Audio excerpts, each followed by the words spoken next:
சாலையின் தலைமை ஆசிரியர் அவர்களே, ஆணிவேர்களே, ஆசிரியர் பெருமக்கள் அவர்களே, வருங்கால தங்கங்களே, எதிர்கால சிங்கங்களே, ஐம்பூந்தங்களே, நான்மறை வேதங்களே, கட்டி கரும்பே, கருப்பட்டி இனிப்பே, விண்ணை அளந்த என் அன்னை தமிழே, உங்கள் அனைவரையும் என் சில தாழ்ந்து வணங்கி என் உரையை துவங்குகின்றேன். தாருங்கள் தங்கள் கவனங்களே. என் பெயர் கீர்த்தனா ஸ்ரீ ஏமச்சந்திரன். நான் 6ஆம் வகுப்பு இன்டர் மெட்ரிகுலேஷன் மேல்நிலை பள்ளியில் பயில்கின்றேன். நான் இங்கு பேச எடுத்துக்கொண்ட தலைப்பு உலகம் போற்றும் முத்தமிழ் காமராசர்.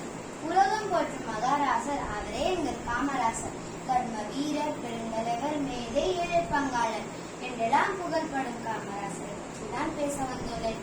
ஈன்ற பொழுதில் பெருந்துவக்கம் தன் மகனை சான்றன் என கேட்ட தாய் என்றார் வள்ளுவர். இந்த குரல் கூறுவது போல ஆண் பிள்ளையை ஈன்ற பொழுது விட அவன் அயனியில் இருக்கும் பொழுது உலகம் புகழ்ந்து கேட்கும் பாக்கியம் ஒரு தாய்க்கு கிடைத்தது என்றால் காமராசரை ஈற்றெடுத்த சிவகாமி அம்மாதான் இத்தகு பெருமைகளை பெற்று உழைப்பார்.